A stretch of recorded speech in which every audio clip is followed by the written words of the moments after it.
and welcome to What's Your Story? I'm your host, Dr. Lisa Schuster, here in Northbrook with Richard Weiner and his fiancee Karen, and they have a refuge for the wildlife here at their home. And I wanted to introduce you to all the wonderful birds, and they also have cats and dogs and rabbits. It's a wonderful place where they've donated so much of their time, their free time, which they don't really have a lot of because both of them do work full time. But let's get started so we can find out more about this wonderful refuge center.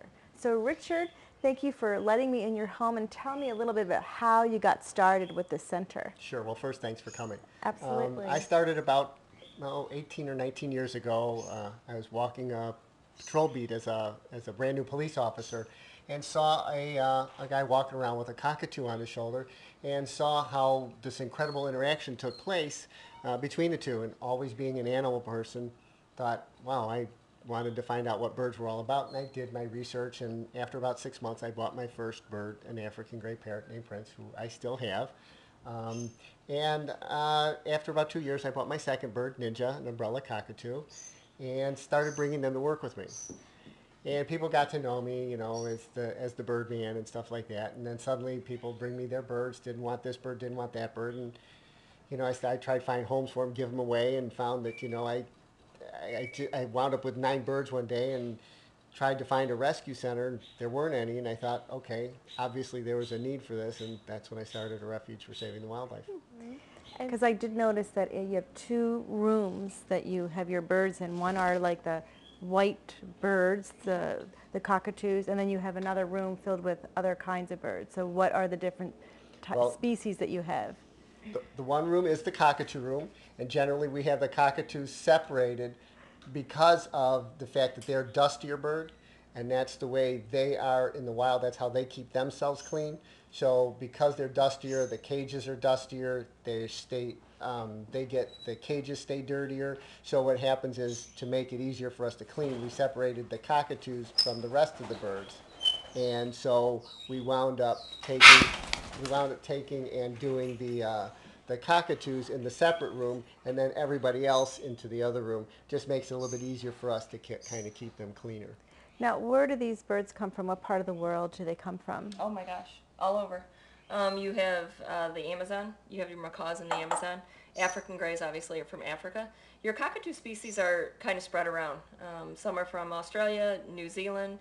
You have from the Moluccan Islands, Indonesia, so they're kind of spread all over the place. But usually in the tropical, warmer climates. But they are all over. They do adapt here. And you were talking about setup too, as far as cages. The cages are their home, but they do need out time, and that's what people don't understand. The mindset of these guys is like a 4-year-old. So keeping them in a cage all day long is going to be obviously not good for their health, not good for their minds. Very, very intelligent animals.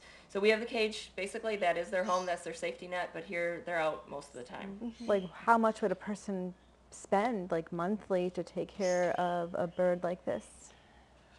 Well, I think it breaks down to, you've got annual vet care, which annual vet care, you know, if the bird's healthy year-round, probably $200, $300. Toys could run $1,000, $1,500, because toys are meant to be, you know, shredded, keep their beak, you know, groomed, their nails groomed. Unless somebody were actually very handy, were able to take and make their own toys and stuff. As long as they were like kid safe, they'd be bird safe. So you can kind of cut down on that. And then food. We recommend a good pelleted diet, not what most people think is your typical seed diet, which you'd buy at your local, you know, food store, pet store. Not a good diet, obviously very cheap, but not a healthy diet. So it's a little bit more expensive. Probably another $500 on food, and then that could be supplemented with any, you know, quality human food that you could share with your bird. Now, they're also quite affectionate, so could you, I mean, like when I first touched the bird, I asked if I could touch its head. So what are some of the things that they love to have done to them? Well, if you look at this one here, I mean, most birds don't like being on their back, but yet, because she's so trusting, oh, there comes Prince.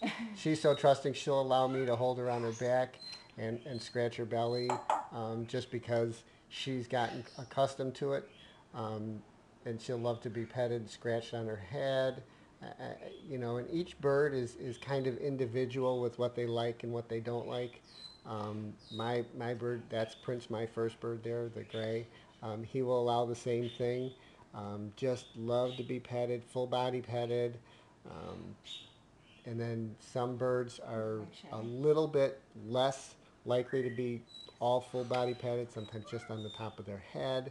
So it's kind of like we've kind of learned what in each individual bird has learned to come to like. And so do you have any goals with these birds that you've already started to adopt out? How many adoptions have you had? How many more you want to try to get almost all of these birds All. out? All. Okay. We want to adopt out all the birds. The problem is that we'll adopt out, 2 or 3 within maybe a month period of time, but we have a waiting list of about 30. So we adopt 2 or 3 out, then we're pulling in probably 5.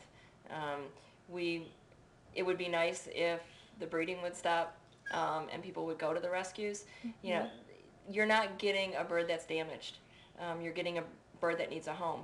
Most people don't understand what they're getting into when they get a bird. So it's not the bird that's damaged, it's just no research on the human part.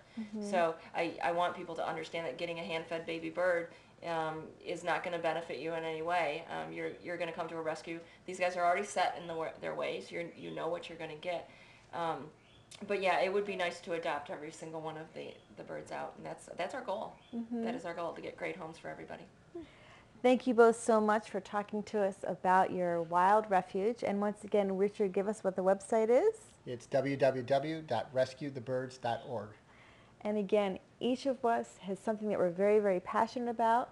So until next time, I'm your host, Dr. Lisa Schuster, for What's Your Story?